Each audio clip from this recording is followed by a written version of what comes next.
This film really encapsulates Boys Town. I think this is certainly a film that you will not forget. And Tyler, you're from New York, and your path to Boys Town was very different than Diana's. Tell us a little bit about how you got to Boys Town and some of the challenges that you faced growing up. So for me to get the opportunity to go to Boys Town, I was the first one to, say absolutely. And the amount of stability that I was able to provide, to her point, was tremendous. I know my brother's sitting here with me now, and seeing some of the stuff in the film.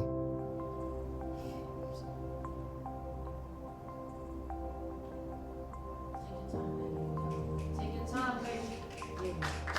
Take your time.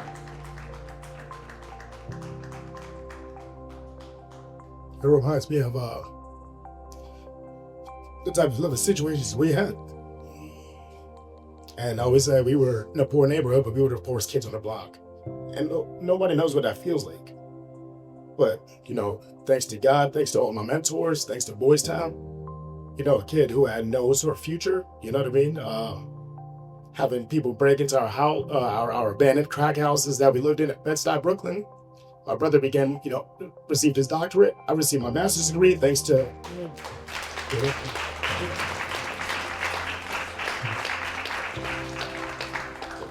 through all the love and support that I received when I got to Boys Town that I was not receiving here in New York City. I'm extremely grateful to even be here, to be able to talk about my story amongst you all, because the visual brings it to life.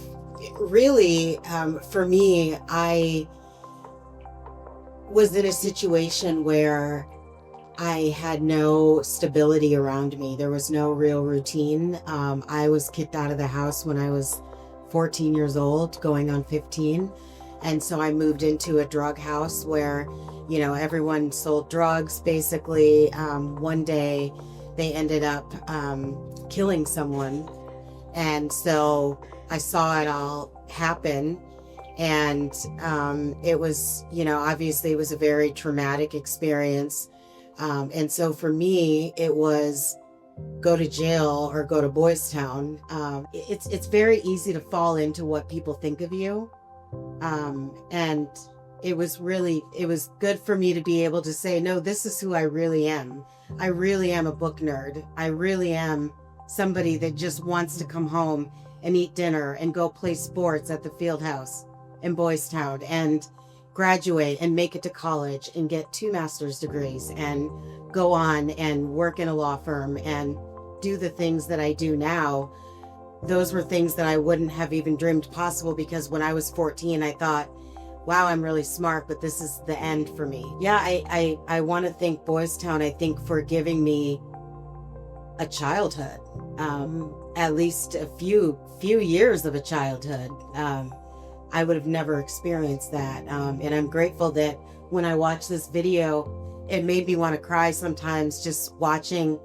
I almost missed that family dynamic of just everyone coming in from school or going out and, joking around with each other and all of that. And I'm grateful that I was able to have some semblance of a childhood because of Boys Town. Just because you've done something wrong, it doesn't mean you're a bad person. And that's what family shows you. They let you know that you're loved no matter what. And so for me, it's so critically important to have that component when you are rehabilitating kids. Mm-hmm. And so we have to be able to find outlets for our young people to see themselves, being able to train professional athletes, being able to go on and obtain their doctorate degree and their master's degrees. It's up to us to make that happen. The juvenile justice system is not the place for rehabilitation, and that's not where it's going to happen.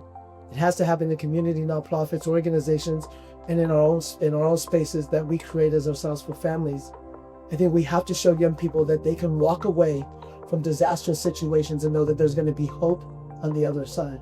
And that's what we have to believe. So I have the privilege of being the scientific witness of the miracles that you heard up here. And, Tyler couldn't have said it any better. I love that the theme this week here is on hope. Hope is one of the things that we measure in the kids at Boys Town.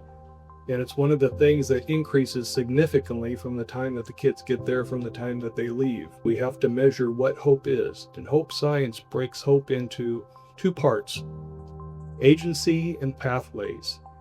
Agency is what he described as having the skills to be able to be successful in accomplishing my goals. Pathways are the steps that I need to take to get there. And then we provide the scaffolding and the support through all the relationships like you described, right? Having the coach, having the family teachers, having that friend that believes in you to help you achieve your goals. That's how we help increase hope. You also heard about love.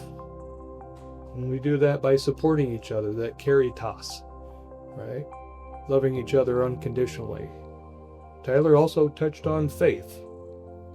And that's another thing that we support the kids in when they're at Boys Town. And this goes all the way back to Father Flanagan, a Catholic priest that started Boys Town. He said every boy and girl should pray. How they pray is up to them. We don't proselytize, right? We want to help kids strengthen their faith. The good news is, where do our kids end up after they leave Boys Town? 95% of them graduate high school. 42% of them go on to some type of college. 35% of them, and we've got proof up here, graduate college. So our kids aren't any different than the national norms in terms of education.